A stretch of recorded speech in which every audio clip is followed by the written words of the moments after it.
नमस्कार। Assembly cup MPCG में आपका स्वागत है। मैं हूं राजेश सक्सेना। लगातार मतदान जारी है। मध्य प्रदेश की 230 विधानसभा सीटों पर वोट डाले जा रहे हैं। अगर 230 में से 6 सीटों की हम बात करें तो सुबह 7 बजे से 3 बजे तक का समय था वोटिंग का, क्योंकि ये नक्सल प्रभावित क्षेत्र हैं जहां पर जो मतदान है वो संपन्न हो चुका है। ये अलग बात है कि 3 बजे तक पोलिंग बूथ के अंदर जितने भी मतदाता हैं उनको वोट डालने दिया जा रहा है। और इनऑल देखा जाए पूरे मध्य प्रदेश की अभी तस्वीर देखें तो वोटिंग परसेंटेज तकरीबन 60% से ऊपर जाता हुआ अभी दिख रहा है। कह सकते हैं कि लोकतंत्र और प्रजातंत्र का ये जो पर्व है उसमें लोग बढ़ चढ़कर हिस्सा ले रहे हैं। उत्साह है, उमंग है और अपने मताधिकार का प्रयोग कर रहे हैं। वहीं छत्तीसगढ़ की अगर हम बात करें तो छत्तीसगढ़ में 70 विधानसभा सीटों के लिए वोट डाले जा रहे हैं। वोटिंग परसेंटेज 4 बजे तक जो अभी हमारे पास में जिस तरह से जो ट्रेंड आया है तकरीबन 55% के आसपास छत्तीसगढ़ में अभी वोटिंग हुई है। लेकिन जैसे 5 बजे तक, ये यहाँ बता देना चाहता हूँ कि मध्य प्रदेश में शाम 6 बजे तक वोट डाले जाएंगे, जबकि छत्तीसगढ़ में शाम 5 बजे तक वोट डाले जाएंगे। यानी कि अभी तकरीबन 1 घंटे का समय छत्तीसगढ़ के लिए है और 55% के आसपास ये आंकड़े टैली हम आपको बता रहे हैं कि कहाँ का क्या परसेंटेज है। बालोद में 63% के आसपास है, बलौदाबाजार में 58% के। अमूमन देखा जाए तो 55 से 60% के आसपास अलग अलग क्षेत्रों में है। लेकिन अगर राजधानी भोपाल की अगर जब बात करते हैं, अभी तक का जो ट्रेंड है वोटिंग परसेंटेज तकरीबन 45% के आसपास है। यानी कि अन्य के मुकाबले यहाँ पर कम नजर आ रहा है। तमाम सारे मुद्दे, तमाम सारे दावे वादे चुनावी कैंपेन के दौरान रहे, चाहे वो भारतीय जनता पार्टी हो या कांग्रेस हो या फिर अन्य दल जिस तरह से ताल ठोकते नजर आए। लेकिन कुल मिलाकर अभी तक की जो तस्वीर अगर देखा जाए तो लोकतंत्र के हिसाब से बेहतर हम कह सकते हैं, क्योंकि 60% के आसपास जो वोटिंग परसेंटेज है वो अभी हमें दिख रहा है।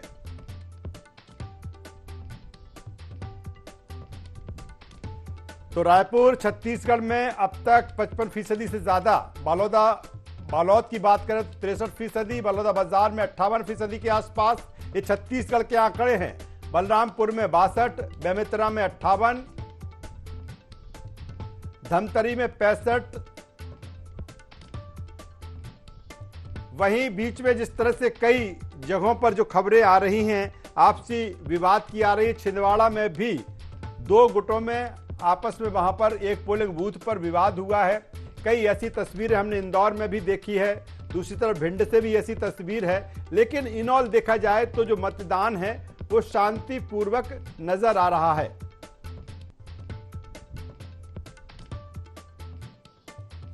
तो 60% के आसपास मध्य प्रदेश में वोटिंग परसेंटेज, अभी तक 60% वोटिंग हो चुकी है। लगातार पोलिंग बूथ पर लंबी लंबी कतारें हैं। और सबसे बड़ी बात, जो तमाम सारी तस्वीरें अलग अलग विधानसभा क्षेत्रों से हमारे पास में आई है, महिलाओं में काफी उत्साह देखा जा रहा है। और महिलाओं पर कह सकते हैं कि इस बार का जो चुनाव है काफी कुछ महिलाओं पर फोकस्ड रहा है। चाहे वो भारतीय जनता पार्टी हो, लाडली बहना के जरिए महिला वोटर तक पहुंची। वही दूसरी तरफ अगर हम कांग्रेस की जब बात करते हैं तो नारी सम्मान की उन्होंने बात की। और मुझे लगता है यही कारण रहा है कि जो उत्साह है महिलाओं में वो दिखा। और तमाम पोलिंग बूथ से जो तस्वीरें आई हैं, लंबी लंबी कतारें महिलाओं की भी हैं। कई स्थानों पर देखा जाए तो महिलाओं की सुविधाओं के लिए पिंक पोलिंग बूथ भी बनाए गए। चुनाव आयोग ने जिस तरह से प्रचार प्रसार किया और लोग घरों से निकले, और मुझे लगता है कि बेहतर वोटिंग परसेंटेज मध्य प्रदेश में नजर आ रहा है।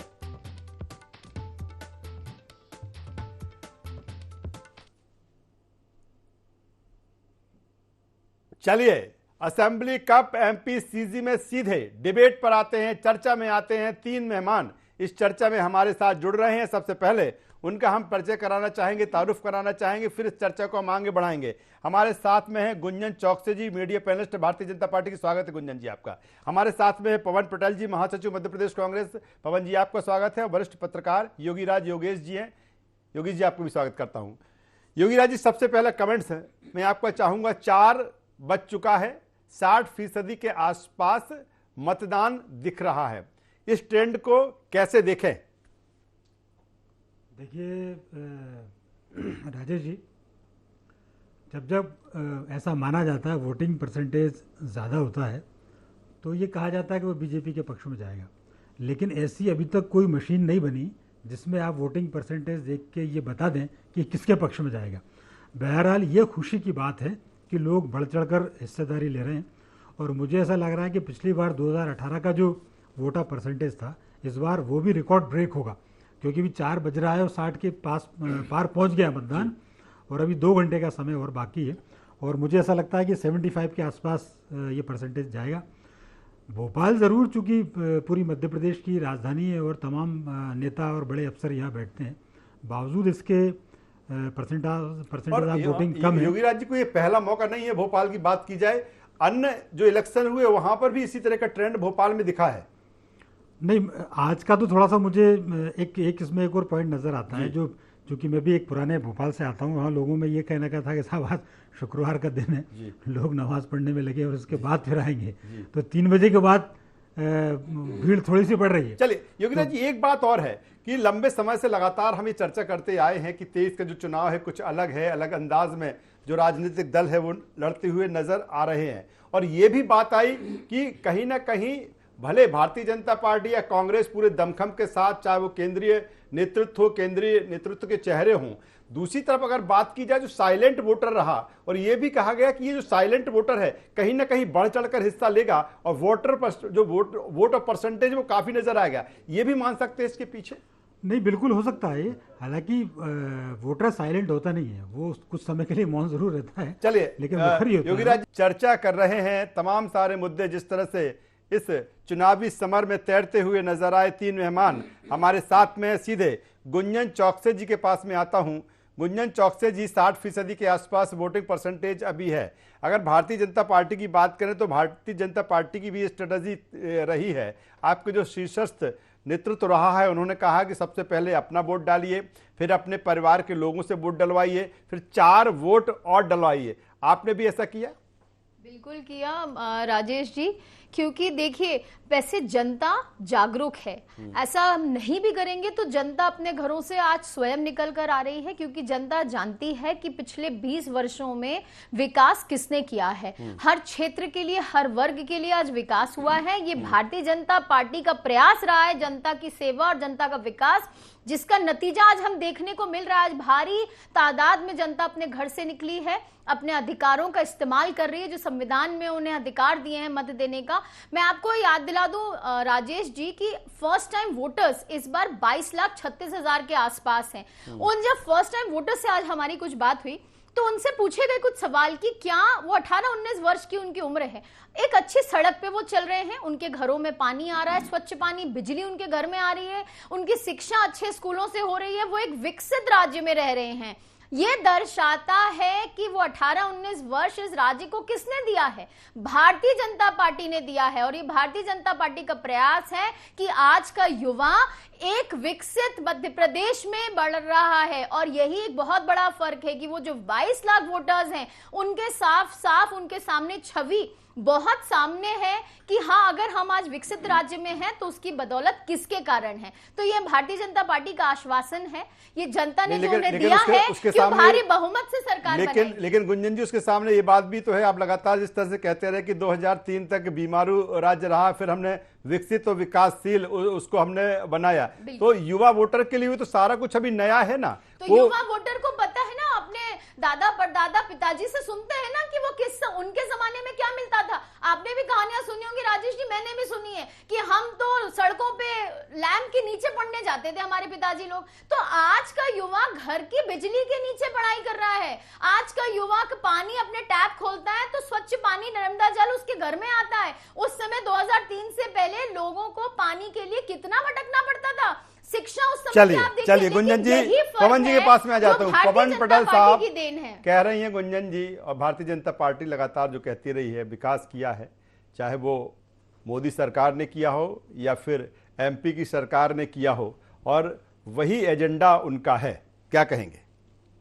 नहीं, देखिए, मैंने हमेशा कहा है विकास तो किया है भारतीय जनता पार्टी ने, लेकिन विकास किसका किया ये सबसे बड़ा प्रश्न है। और सबसे बड़ी यही आज की जिज्ञासा है, चाहे युवा हो, किसान हो, मजदूर, हर वर्ग की यही जिज्ञासा है कि विकास किसका किया है। ये बड़े बड़े इवेंट बना करके पेपर में विज्ञापन दे देंगे कि हमने विकास किया है, लेकिन हर व्यक्ति उस विकास को खोजने में बिजी है कि खोज ले कहाँ से विकास हुआ है। एक्चुअल में सही मायने में विकास भारतीय जनता पार्टी ने मेरी पार्टी मेरा कार्यकर्ता के तहत किया है। उन्होंने, उनके कार्यकर्ता जो पहले थे उनका विकास हुआ है, वो बढ़िया आज सुदृढ़ हो गए हैं, रईसी की ज़िंदगी जी रहे हैं। वो पार्टी का, उनकी पार्टी बढ़िया हो गई है, उनके पार्टी के कार्यालय 500 1 हज़ार करोड़ के कार्यालय बन गए हैं। तो विकास किया है, तो उन्होंने, भारतीय जनता पार्टी ने अपना विकास किया है। मुझे तो अभी गुंजन जी बोल रही थी कि हमें एक युवा की बात करें, मुझे तो कई लोग मिले, मैं तो पिछले 8 दिन से करीब 12 दिन से यात्रा में था। मुझे तो जो व्यक्ति मिलता है वो सब पूछ रहा है कि क्या हालचाल है बेरोजगारी का, क्या हालचाल है महंगाई का। हर व्यक्ति ये कहता है कि हमारे देश के प्रधानमंत्री, पूरे इंटरनेशनली प्रधानमंत्री भी उनको कहा जाए तो कम है, इतने डायनेमिक प्रधानमंत्री, उन्होंने बड़ी बड़ी बतौलेबाजी की थी। उसका सच्चाई पूछने का प्रयास कर रहे लोग। बहुत हुई महंगाई की मार, अब की बार मोदी सरकार, ये नारा मुझे नहीं लगता कि किसी भी व्यक्ति के जहन में आज भी नहीं गूंज रहा होगा। लेकिन महंगाई का क्या आलम है, बेरोजगारी का। युवा की बात करते हैं, युवा को आपने बोला था हर साल 2 करोड़ रोजगार देंगे, और जब वो बेरोजगार पढ़ लिख करके रोजगार मांगने गया तो आप कहते हो जाके पकौड़े तलो। इस तरह की जो दुमही बातें भारतीय जनता पार्टी, लेकिन पवन जी, आपको नहीं लगता कि इस बार जो मुकाबला है कांग्रेस का, अगर कांग्रेस की तरफ से देखा जाए तो आपके प्रदेश नेतृत्व के साथ ही राहुल गांधी की बात कर लें, प्रियंका गांधी की बात कर लें या खड़गे जी की बात करें, दूसरी तरफ भारतीय जनता पार्टी एक बड़े धमखम के साथ नजर आई। पीएम नरेंद्र मोदी के तमाम सारे यहाँ पर जिस तरह से सभाएं हुई, दौरे हुए, अमित शाह, तमाम सारा केंद्रीय नेतृत्व है, एक बेहतर मैनेजमेंट वहां पर नजर आया। और जिस तरह से कांग्रेस शुरुआत में नजर आ रही थी, चुनाव आते आते मुझे लगता है कि उस टेम्पो के साथ नजर नहीं आई। क्या वजह रही ऐसी? नहीं, देखिए, हमने तो हमेशा कहा है, सब जानते हैं कि भारतीय जनता इवेंट की पार्टी है। इवेंट बनाने में माहिर हैं वो। ज्वलंत मुद्दों से ध्यान कैसे भटकाया जाता है, किस तरह इवेंट बना करके जो आदमी का दुख और परेशानी से उसको दूरी दिखा दिया जाए, उसको कि सपने दिखा दिया, जिस तरह इन्होंने 2014 में सपने दिखाए थे। तो वो सपने दिखाने में कांग्रेस पार्टी बहुत पीछे है भारतीय जनता पार्टी से। कांग्रेस पार्टी ने आम जनता, गरीब के हक अधिकार की लड़ाई लड़ी है। और कांग्रेस पार्टी का टेम्पो भले लोगों को लग रहा हो कमजोर, लेकिन कांग्रेस पार्टी का टेम्पो इस जनता और प्रदेश की जनता का टेम्पो है। उस जनता अब उस चीज से लड़ाई लड़ रही, इसलिए हमारी कांग्रेस। योगी राज जी, कहा जाता है चुनाव के लिए कोई हो, चाहे वो भारतीय जनता पार्टी हो, कांग्रेस हो, जिसका बेहतर मैनेजमेंट होता है, क्योंकि अन्य मुद्दों के साथ एक मैनेजमेंट भी काम करता है। जिसको इवेंट पवन जी कह रहे हैं, उसको भारतीय जनता पार्टी का मैनेजमेंट कहा जाए कि जिस तरह से उन्होंने 7 सांसद उतार दिए, कई केंद्रीय मंत्री उतार दिए और एक बेहतर रणनीति वहां पर नजर आई। नहीं, इसमें कोई संदेह नहीं, रणनीति के मामले में बीजेपी बहुत आगे रही। दूसरी एक और बात है कि बीजेपी ने जिस ताकत के साथ इस चुनाव को लड़ा, मुझे ऐसा लगता है कि ये बीजेपी के लिए थोड़ा सा एज है। और उसका एक बहुत बड़ा कारण, आप देखिए, हम यहीं बैठते थे और 4-6 महीने पहले की आप पोजीशन है, याद कीजिए, बीजेपी 65 और 70 पर भी नहीं ठहर रही थी। लेकिन पिछले 3-4 महीनों में जो स्थिति एकदम से बदली है, आज बीजेपी बराबरी पे आगे खड़ी हुई है। और जब टिकट वितरण हुए, टिकट वितरण के बाद जब बागियों ने थोड़ा सा सिर उठाया, तो अमित शाह ने 3 दिन कैंप किया मध्य प्रदेश में और बहुत हद तक उस स्थिति को कंट्रोल करने की कोशिश की। और जैसे जैसे चुनाव बढ़ा, मुझे ऐसा लगता है, मेरा व्यक्तिगत आकलन ऐसा है कि वैसे वैसे बीजेपी ने थोड़ा गेन किया है। तो शैली आक्रामक रही बीजेपी की और मैनेजमेंट बहुत तगड़ा रहा। और एक बात ये ज़रूर है, आप कितनी बड़ी बड़ी बातें कर लें, आप बहुत अच्छे काम कर लें, लेकिन जब तक वो काम जनता तक नहीं पहुंचेंगे, अब वो चाहे वो मैनेजमेंट के तरीके से आप पहुंचाएं या आप व्यक्तिगत आपके व्यवहार के तरीके से आप पहुंचाएं, तो जब तक वो नहीं पहुंचेंगे तब तक वो फुलफिल नहीं हो पाता। भले ही आप कितनी अच्छे काम करके और घर में सो जाओ आप, तो आपको कोई महत्व नहीं देगा। तो इस मामले में मुझे थोड़ा सा लगता है कि बीजेपी थोड़ी सी, चलिए, जिस तरह बिल्कुल योगी राज जी कह रहे हैं, कुछ एज नजर आ रहा है। क्योंकि अगर 3 से 4 महीने पहले को देखें बीजेपी को या अब देखें, मुझे लगता है कि सीधे तौर पर अभी भी नहीं कहा जा सकता कि किस तरफ जो चीजें हैं वो जाएंगी। सीधे गुंजन जी के पास में आ जाता हूं। गुंजन जी, जिस तरह से तकरीबन कांग्रेस लगातार ये कह रही है कि अगर 2003 के बाद देखा जाए 20 सालों में अगर वो 15 महीने छोड़ दिए जाए तो 18 साल आपकी सरकार रही। लेकिन इस चुनाव में आपको पूरी तरीके से फोकस्ड होना पड़ा केंद्र के ऊपर। मोदी के मन में एमपी के मन में मोदी, इस स्लोगन को लाना पड़ा। वो कह रहे हैं कि आप अगर 18.5 साल तक सत्ता में मध्य प्रदेश में हैं तो तमाम सारा डेवलपमेंट जिसको विकसित विकासशील आप कह रहे हैं उसकी चर्चा आपने क्यों ज्यादा नहीं की, आप लगातार डबल इंजन की बात करते रहे। देखिए, ये भारतीय जनता पार्टी के संस्कार हैं जिसे ये तोड़ मरोड़ के पेश करते हैं, क्योंकि इनके संस्कार में कांग्रेस के विभाजन है, वही भारतीय जनता पार्टी के संस्कार में सामूहिकता है। ये कलेक्टिव लीडरशिप कहते हैं इसे राजेश जी, चाहे केंद्र हो, चाहे प्रदेश हो, चाहे मध्य प्रदेश छोड़िए कोई भी प्रदेश का चुनाव हो, कलेक्टिव लीडरशिप में भारतीय जनता पार्टी सामने आई है, क्योंकि वो जनता को एक मैसेज देना चाहती है कि हम सामूहिक रूप से आपकी सेवा के लिए तत्पर हैं। मैं उसका उदाहरण भी मैंने शायद पिछले बार भी दिया था, मैं फिर दोहराना चाहूंगी। जब मनमोहन सिंह जी प्रधानमंत्री थे तो राशि आप बताएं प्रदेश को कितनी मिलती थी? 2 लाख करोड़ मात्र राशि मिलती थी विकास के लिए। लेकिन जब प्रधानमंत्री नरेंद्र मोदी जी बने देश के, तो तब से मध्य प्रदेश को जो विकास की राशि मिल रही है वो 15 लाख करोड़ है। आप ये फर्क समझें, अगर प्रदेश का विकास हो रहा है, अगर केंद्र कर रही है चाहे प्रदेश कर रहा है, अल्टीमेटली रिलीफ किसे मिल रहा है, बेनिफिट किसे मिल रहा है? जनता को मिल रहा है, कलेक्टिव लीडरशिप के तहत मिल रहा है। और मैं एक और बात बोलना चाहूंगी, आज हमने यहाँ वरिष्ठ पत्रकार को भी सुना, उन्होंने कितनी अच्छी बात बोली कि आप कोई योजना लेकर आए, आप कुछ अच्छा करें और घर में रख के बैठ जाएं तो क्या मतलब है। वहीं कांग्रेस के स्पोक्स पर्सन ने एक ही लाछन लगाया, इवेंट करते हैं, इवेंट करते हैं। इवेंट किसके लिए है? ये इवेंट अल्टीमेटली जनता के लिए है, जनता तक जो विकास कार्य पहुंचे उसके लिए होता है। और इनका एक बहुत बड़ा दुख सामने आया, इन्होंने कहा कि विकास हुआ है भारतीय जनता पार्टी के कार्यकर्ताओं का हुआ है, तो ये तो मुझे ऐसा लगा एक दुखी कार्यकर्ता बोल रहा है कांग्रेस पवन जी से जवाब ले लेता हूं। उन्हें जितना पवन जी, दुख है दो कि चीजें हैं, कांग्रेस के गुंजन चौकसी जी जो कह रही हैं, नाराजगी है। गुंजन चौकसी जी जो कह रही हैं उसका जवाब, और मेरा एक और आपसे सवाल है कि जिस तरह से जो देख पा रहा हूं, कई पोलिंग बूथ्स हमने देखे हैं, कई लगातार जो हमारे संवाददाताओं के द्वारा जो विजुअल्स वहां के जो परिदृश्य भेजे जा रहे हैं, महिलाओं की कतार इस इलेक्शन में काफ़ी देखी गई और महिलाओं पर लाडली बहना की चर्चा हुई और आप नारी सम्मान की बात करते रहे। ये किसकी भीड़ थी? देखिए, नारी सम्मान की ही भीड़ थी, क्योंकि लाडली बहना अच्छी तरह से समझ चुकी है कि जब हमारे मामा को 2003, 2008 आज तक याद नहीं आई, चुनाव के चंद महीने पहले उनको लाडली बहना की याद आ जाती, तो क्या लाडली बहनों की इतनी समझदारी नहीं हो रही होगी? यही शिवराज सिंह चौहान जी हैं जो अभी बोलते थे कि गैस सिलेंडर पे हमारा कोई बस नहीं चलता। जब माननीय कमलनाथ जी ने बोला कि हम 500 रुपये में सिलेंडर देंगे तो 450 रुपये में सिलेंडर देने लगे। तो ये जो भारतीय जनता पार्टी का जो छल कपट है वो आम जनता, चाहे महिला हो, चाहे किसान हो, चाहे मजदूर, हर व्यक्ति अच्छी तरह से समझता है। गुंजन जी से भारतीय जनता पार्टी के हर व्यक्ति का, हर कार्यकर्ता का, हर पदाधिकारी का यही फलसफा। आज आप आज की बात करोगे तो 1976 में चले जाएंगे, आप उनकी बात करोगे तो प्रधानमंत्री उनके मनमोहन सिंह की बात करने लगेंगे। अरे आप अपनी बात करिए। अरे गुंजन, थोड़ा धैर्य रखिए। 50 वर्ष में देश को आजाद किया, 50 वर्ष में देश को आजाद किया। जो मोदी जी बेच रहे हैं ना, भारतीय जनता पार्टी नहीं लाई, कांग्रेस लाई थी। जो LIC बेच दो, फलाना बेच दो, ढेकाना बेच दो, वो कांग्रेस ने बनाया था। कांग्रेस इस देश को, तब कहां थे आप लोग जब आजादी से अंग्रेजों से लड़ रहे थे? वो सब बात मत करिए। अभी की जो बात की, यही बोलते जो बात करें उस पर जवाब दीजिए। आप आज की बात करें, बौखलाहट आपकी बता रही। जिस दिन आप केंद्रीय मंत्रियों को उतार दिए, सांसदों को उतार दिए, आपकी नीतियां इतनी अच्छी थी, तो आपके पुराने कार्यकर्ता सही नहीं थे क्या? वो जीतने वाले नहीं थे? आपकी बड़ी अच्छी नीतियां थी। बिजली में सरप्लस हो, बिजली में सरप्लस हो, 100 रुपए में 100 यूनिट बिजली, 100 रुपए में 100 यूनिट बिजली कांग्रेस पार्टी के कमलनाथ जी ने दिया। आपने तो बिजली नहीं दी ना। आप पेपर में विज्ञापन निकाल देते हम बिजली में सरप्लस है। अरे भैया, सरप्लस में किसके लिए? उद्योगपतियों के लिए, आम जनता को सामान। चलिए एक छोटा सा कमेंट, वक्त कम है, एक छोटा सा कमेंट योगी राज जी से ले लेता हूं। छोटा सा कमेंट योगी राज जी, जो सवाल मैंने पवन जी से किया था, क्योंकि महिलाओं की बहुत चर्चा रही, पोलिंग बूथ पे वो दिख रही है। मान लिया जाए कि जिस तरफ ये जो लाइनें दिख रही हैं नारी शक्ति की, वो हो जाएंगी, उसी की बैतरणी पार है। बिल्कुल, मैं इससे आपसे 100% सहमत हूँ। और एक कारण और है, इस पूरे चुनाव को आप तीन कोर इश्यूज में मानता हूँ। नंबर 1 उसमें वीमन, महिलाएं, नंबर 2 पे ट्राइबल हैं और फिर किसान हैं।